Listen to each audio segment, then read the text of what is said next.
Hey everyone, welcome to the 8th devlog for Border Wars, an RTS game that I'm developing for mobile. Since the last devlog, I've implemented quite a few changes to the game. And to begin with, as you can see, the menu screen now looks a bit more busier. And I've also added some more UI elements. I've also worked on the Barracks, which used to be called the Armory.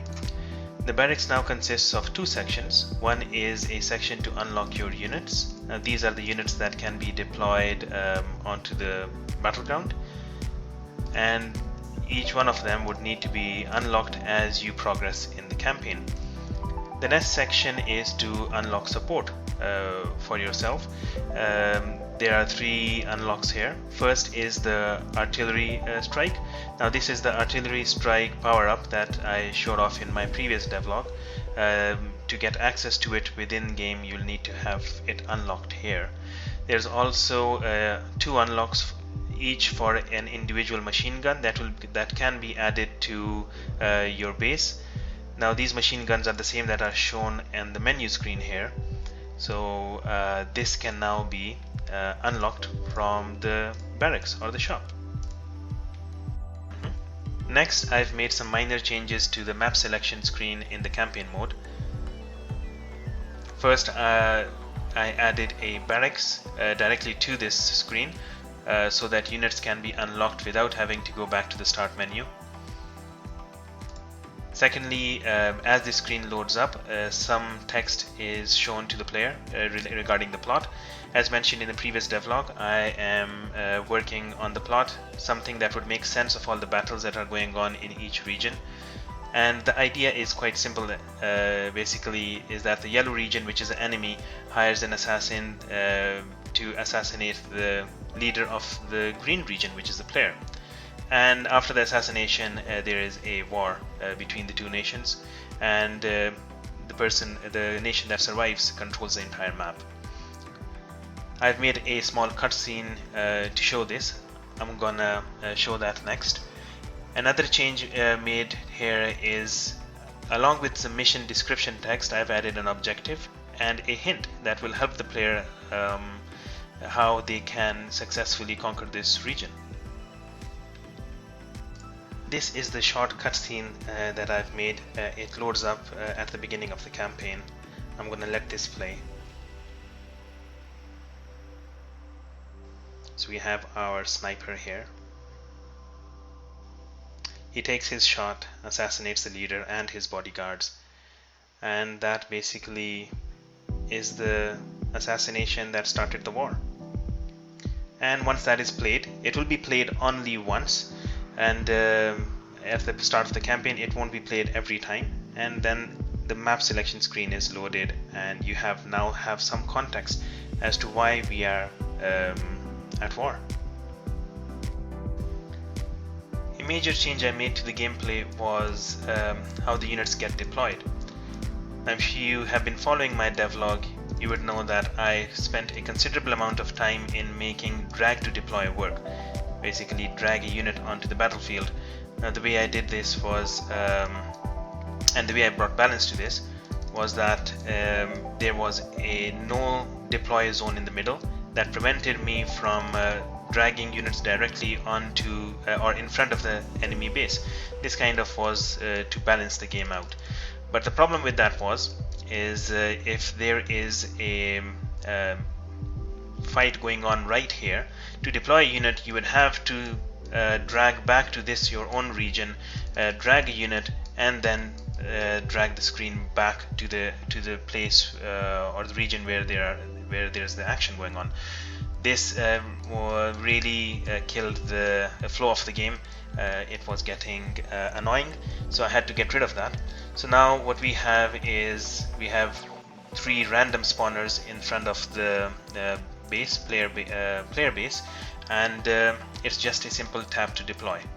It's much quicker, and obviously the problem with this is less control to the player. So before you had more control on where a unit can be deployed, but now the AI takes over entirely. But this seems to play better for now. Another change I made to the gameplay was by adding these stationary units to the battlefield. They don't move, they just hold their positions and wait for you to come within range, and then they start firing. And the reason for this was, as I developed the game, having that same gameplay mode became really boring. Was that you have your own base here, there is an enemy base here, the enemy deploys their unit, you deploy your units, and they just have these small skirmishes in the middle of the battleground. This became quite boring. So the way I solved this was by adding these stationary units to the battlefield, and they will be different in each mission. Obviously they will get progressively difficult. For example, this is mission 1, where we just have these basic starter units stationed. I'll show the other missions now. In mission 2, as you can clearly see, it gets a bit more difficult. We have now recruits added to the stationary enemies, along with enemies being deployed. In mission 3, a bit more difficult, we now have towers and riflemen, rangers. So this basically adds more variety to the game. It's less boring, and the same gameplay mode is not repeated every time. There we have mission 4, mission 5, and mission 8. We have jeeps now. So and I've added this to make the game more challenging, more interesting. The last change I want to talk about in this devlog is by adding different game modes to each mission. Now previously we only had one game mode, and that was to destroy the enemy base. So there was only one way to win, and that was if you reach the enemy base, destroy it, you conquer or win this region. Now with each region there is a different game mode attached. For example, with this one, in the campaign screen, the mission select screen, you will be told what the objective is for this region. That is the reasoning for the new objective section in the map selection screen. In this one, you can win by killing 50 enemy units.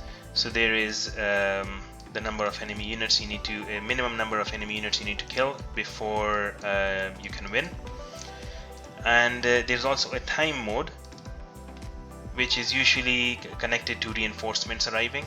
So in this one, the objective is to survive for 5 minutes until reinforcements arrive. Now these are the 3 game modes that have been added to the game, and from the mission selection screen it is shown in the objective section what you need to do to achieve victory.